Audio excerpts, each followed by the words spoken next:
Bab 027. Jam 9 malam akhirnya keempat orang itu menyudahi pertemuan mereka. Rizal masih ingin mengajak istrinya untuk berkeliling pulau ini. Sementara Denisa ingin langsung pulang ke hotelnya. "Ren, aku diantar Jo ya pulangnya?" tanya Denisa. Bagaimanapun Jo adalah anak buahnya Rizal, jadi Denisa merasa perlu mendapatkan izin dari sahabatnya itu. Kini Denisa juga sudah bisa bicara seperti biasa ketika bersama dengan Rizal, tidak lagi menggunakan huruf akhiran H. Karena sekarang suara manjanya hanya tertuju untuk asisten Jo. Nadine pun menyadari hal itu selama mereka makan malam bersama. Nadine lantas mengulum sendiri ketika menyadari satu hal. Bahwa saat ini Denisa telah menjadikan asisten Jo sebagai incaran selanjutnya. Nadine tidak mempermasalahkan apapun tentang hal tersebut, selain dia tidak memiliki hak untuk ikut campur. Nadine pun merasa bahwa Jo ataupun Denisa adalah dua orang baik.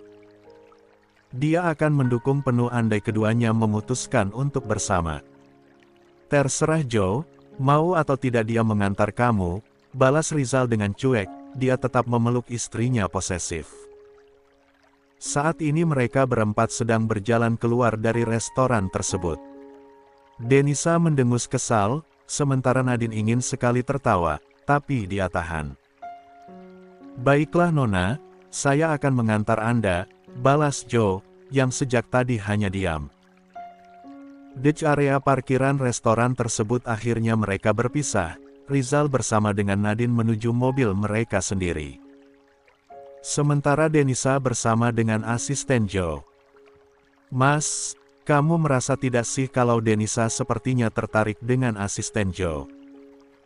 "Tidak, aku tidak merasa apapun, aku hanya merasa dingin, ingin dipeluk," balas pria itu dengan tebing yang dibuat seolah menggigil.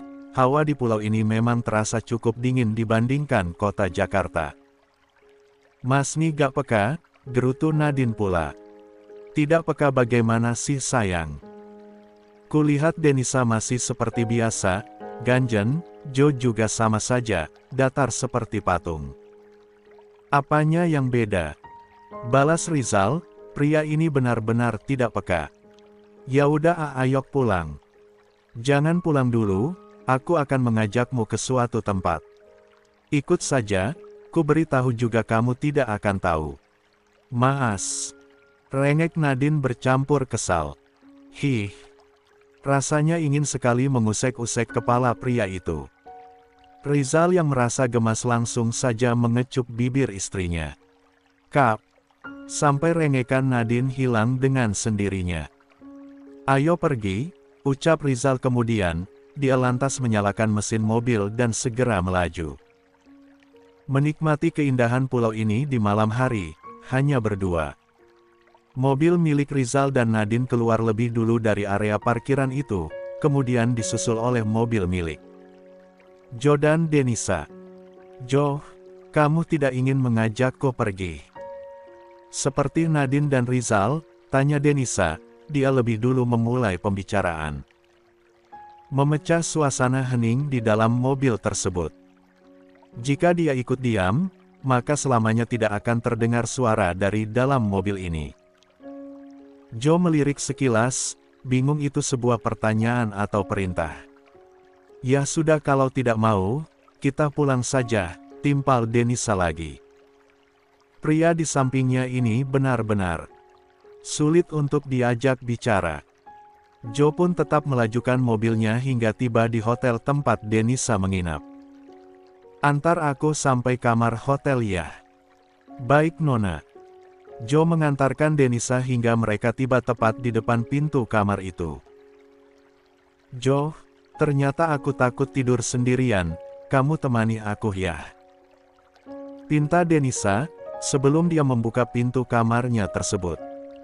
Denisa menatap Jo dengan tatapan penuh permohonan, mengiba. Inilah alasan kenapa dia memilih hotel lain, jauh dari Nadine. Pura-pura takut menginap di sini lalu meminta Jo untuk bermalam. Aku tidak akan bisa tidur semalaman jika kamu tidak menemani. Di sini tidak seperti hotel di Jakarta, di sini banyak sepinya, aku takut, lirih Denisa lagi. Dia bahkan meremat kedua tangannya sendiri, benar-benar bersikap seolah saat ini sedang merasa ketakutan. Joe berada di ambang dilema, bagaimana bisa dia menghabiskan malam di tempat yang sama dengan wanita ini. Apalagi Denisa bukanlah wanita yang normal seperti biasanya, wanita itu selalu terlihat menggoda di setiap waktu. Bukan hanya tentang baju yang dipakainya terlihat seksi, tapi suara Denisa yang bicara dengan memeong seperti itu, membuat bulu kuduk Joe jadi merinding. Meremang tiap kali mendengarnya, seperti sedang bicara berbisik di telinganya. Sangat menggoda. Sebagai pria dewasa tentu saja hal seperti itu terasa tak aman bagi Joe. Belum lagi malam ini cuaca terasa begitu dingin. Entah apa yang akan dilakukan Denisa di dalam sana, sore tadi saja wanita ini sudah berani mensapa bibirnya dengan begitu Aku mohon Joe kali ini saja. Denisa memegang tangan Joe, hingga pria itu bisa merasakan tangan Denisa yang begitu dingin. Baiklah Nona, balas Joe pasrah. Dan di dalam hati Denisa, wanita itu seketika bersorak kegirangan. Bahkan rasanya saat ini dia ingin melompat-lompat saking bahagianya. Akhirnya dia berhasil membawa asisten Joe untuk bersedia masuk ke dalam kamar hotelnya. Kalau sudah berada di dalam sana maka bukan hal yang sulit bagi Denisa untuk mendapatkan pria ini. Menghabiskan malam yang dingin ini jadi malam yang ulala. Hanya membayangkannya saja sudah membuat Denisa merinding. Seperti ada yang mengganjal di pangkal pahanya. Dan saat masuk ke dalam kamar hotel itu mereka berdua langsung disuguhkan dengan sebuah ranjang berukuran king size. Kamar ini tidak terlalu luas. Hanya sebuah ruangan yang diisi dengan ranjang, sofa dan meja, lemari, TV dan kamar mandi di sisi kiri. Juga sebuah balkon yang menjadi tempat duduk santai jika ingin. Joe langsung menelisik kamar itu, dilihatnya sebuah sofa pajang yang bisa dia gunakan untuk duduk. Rencananya di saat tengah malam nanti Denisa sudah tertidur maka dia akan segera meninggalkan kamar ini. Joe, kamu mau minum sesuatu yang hangat? Aku ada kopi, tawar Denisa, ada lemari penghangat makanan dan minuman di kamar ini, tinggal pilih sesuai selera. Tidak Nona, terima kasih. Tolak Joe, dia langsung mengambil posisi duduk di sofa tersebut. Lihat TV saja ya, aku akan ganti baju sebentar. Denisa lantas menyalakan televisi di sana, lalu segera pergi masuk ke dalam kamar mandi untuk mengganti baju. Tidak mungkin kan dia tidur menggunakan gaun makan malam ini. Dan setelah Denisa masuk ke dalam kamar mandi itu, Joe semakin tidak tenang dibuatnya, entahlah dia merasa akan ada sesuatu yang terjadi di antara mereka. Pikirannya jadi kacau, jadi tidak bisa berpikir jernih ketika berhadapan dengan wanita tersebut. Sekitar 10 menit kemudian akhirnya Denisa pun keluar dari kamar mandi, dan benar seperti dugaan Joe beberapa saat lalu bahwa akan ada hal buruk yang terjadi, karena saat Denisa keluar dari dalam kamar mandi tersebut dia langsung melihat wanita itu menggunakan lingerie. Jantung Joe jadi berdegup tidak karuan. Hanya sekelebat mata saja dia seperti sudah bisa melihat tebing wanita itu secara utuh. Sangat seksi dan terasa penuh. Astaga! Batin Joe. Entah cobaan apa ini namanya, tapi dia tidak yakin bisa melewati malam ini dengan baik. Dingin sekali malam ini, tapi aku cuma bawa lingerie untuk tidur, ucap Denisa. Dia bahkan langsung duduk tepat di samping Joe, duduk tanpa jarak hingga tebing mereka saling menempel satu sama lain. Joe tidak bisa menyingkir ataupun menghindari sentuhan itu, karena memangkuk tebingnya jadi kaku semua. Sedikit saja dia bergerak Joe yakin, jika adiknya di dalam sana pun akan ikut menggeliat juga. Kamu benar tidak mau minum kopi? Tawar Denisa sekali lagi. Tidak Nona, terima kasih. Lebih baik Anda segera tidur, balas Joe, coba mengalihkan pembicaraan ini agar tidak jadi panjang. Dan satu-satunya alasan yang bisa dia gunakan adalah meminta Denisa untuk segera tidur. Setelah putus dari Nadine, apa kamu sudah punya kekasih Joe? Tanya Denisa. Dia malah tidak menggubris ucapan Joe yang memintanya untuk tidur. Denisa malah mengajukan pertanyaan lain. Saat bertanya itu Denisa bahkan menatap Joe dengan tatapan yang lekat, mengisyaratkan bahwa saat ini dia sedang ingin bicara serius. Dan pertanyaan itu entah kenapa rasanya begitu sulit sekali untuk Joe jawab. Pasalnya apa yang ditanyakan tentang Denisa adalah sebuah hubungan. Dan apakah saat ini cuma akan kembali menjawabnya dengan kebohongan juga? Sementara Denisa sudah mengetahui semuanya tentang pernikahan Nadine dan Rizal. Joe juga menoleh ke arah wanita itu membalas tatapan Denisa. Dari dua mata itu, Joe melihat sebuah keseriusan, ketulusan dan semua perasaan yang membuatnya nyaman. Bukan tatapan licik atau penuh intrik. Lama menjadi asisten membuat Joe bisa memahami karakter seseorang melalui sorot matanya. Biar ku tebak, pasti belum kan? Karena kamu sangat mencintai Nadine, timpal Denisa lagi, karena Joe hanya diam dan menatapnya. Sungguh, Denisa tidak bisa menebak apa yang ada di dalam pikiran asisten Joe. Baginya pria ini penuh misteri, membuatnya semakin ingin menelusuri dan mencari tahu. Benarkah Joe sangat dingin? Benarkah Joe tidak bisa tertawa? Dan masih banyak lagi. Apakah Joe bisa bersapaan? Apakah Joe akan membalas jika dia peluk? Entahlah, hanya sekali pertanyaan di kepala Denisa. Dan karena tidak bisa menjawab semua pertanyaan dan kata-kata Denisa, jadi Joe hanya pilih diam. Mau aku bantu untuk melupakan Nadine? Tanya Denisa lagi, bicara dengan suara yang terdengar lebih lirih, tatapannya pun berubah jadi begitu sendu, sayu yang menggoda. Terlebih suasana sepi dan dingin ini seperti mendukung semuanya. Joe menelan ludahnya dengan kasar, otaknya seketika berpikir bahwa cara yang akan digunakan oleh Denisa adalah dengan panen mangga. Panen mangga pun terlaksana. Jam 9 pagi akhirnya Denisa mulai mengerjapkan matanya. Tidurnya terganggu oleh suara ponsel yang sejak tadi berdering. Semalam tentang panen mangga ulalanya dengan asisten Joe terasa seperti mimpi indah bagi Denisa. Jadi di saat pagi begini dia membuka mata, dia tidak merasa jika asisten Joe ada di sampingnya.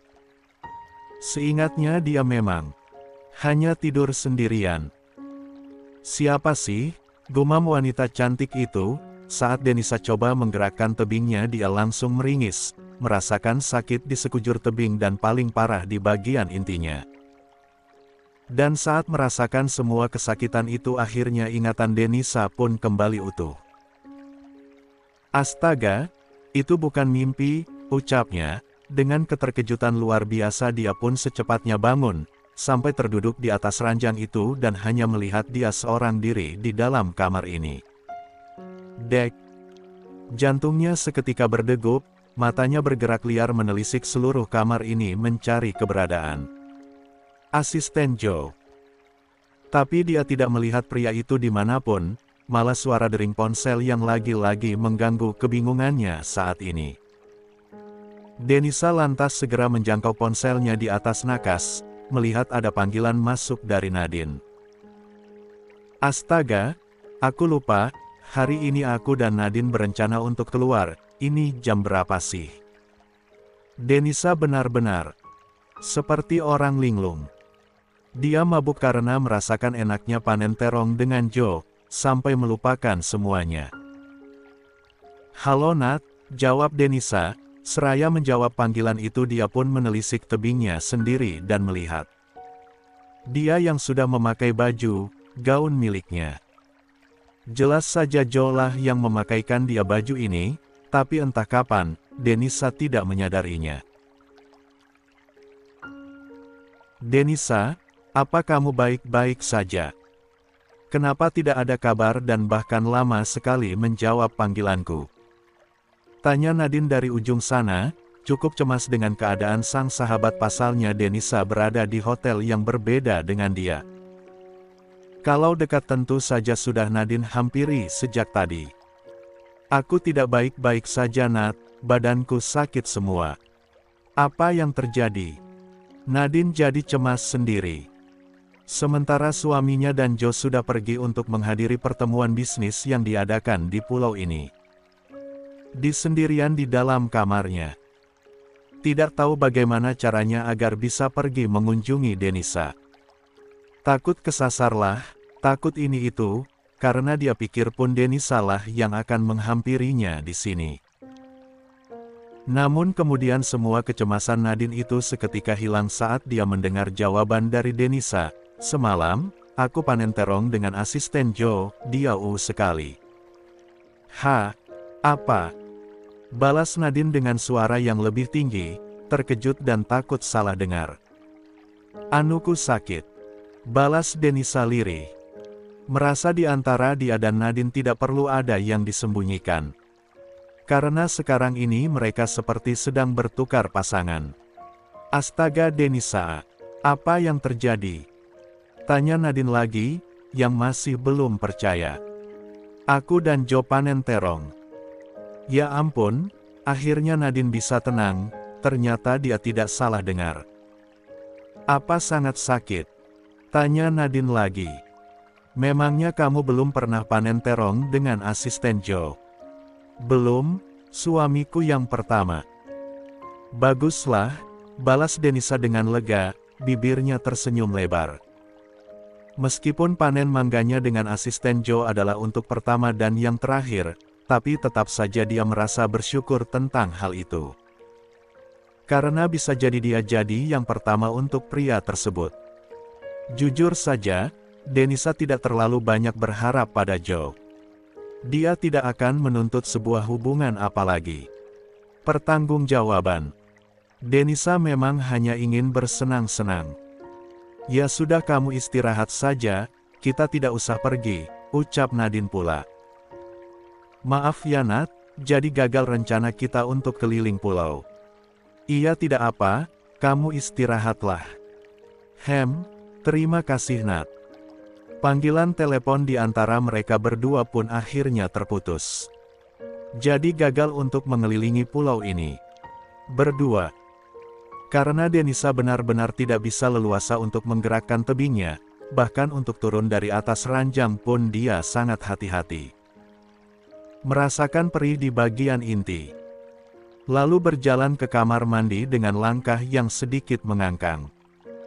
Keluar dari dalam kamar mandi itu, Denisa duduk di tepi ranjang.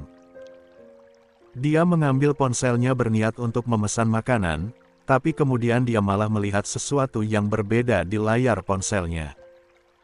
Maaf aku pergi lebih dulu sebelum kamu bangun. Setelah acaranya selesai aku akan segera kembali. Tulis Joe dalam pesan itu. Denisa tersenyum kecil, namun sungguh dia tidak berharap banyak.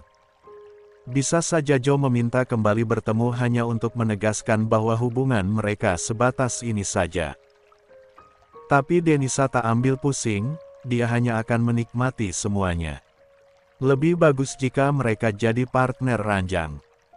Denisa tertawa kecil, lucu juga dengan pemikirannya itu. Inje toto terete tayonororerorotara. Di tempat berlangsungnya acara. Ponsel Joe tiba-tiba bergetar tanda jika ada pesan yang masuk. Ternyata pesan itu adalah kiriman informasi tentang Denisa Harrow yang Joe minta pada anak buahnya. Beberapa detik pertama ketika dia membaca pesan itu Joe coba untuk mengabaikannya dan dibuka nanti saja, tapi ternyata dia tidak sanggup. Rasa penasaran di dalam benaknya lebih menguasai daripada harus mengikuti jalannya acara ini. Jadi di saat semua orang sedang membahas tentang bisnis pariwisata di pulau ini, Joe malah membaca informasi yang dia terima di dalam emailnya. Denisa Harrow adalah anak kedua dari keluarga Harrow. Keluarga mereka adalah keluarga pebisnis. Kedua orang tua Denisa bahkan sama-sama seorang pengusaha. Bisnis keluarga Harrow lebih banyak diberikan pada kakak Denisa, sementara Denisa sendiri merasa enggan untuk bergabung dalam bisnis tersebut. Dia pilih hanya untuk bersenang-senang, sesekali menjadi model sebuah produk. Juga aktif di media sosial dengan banyak penggemar.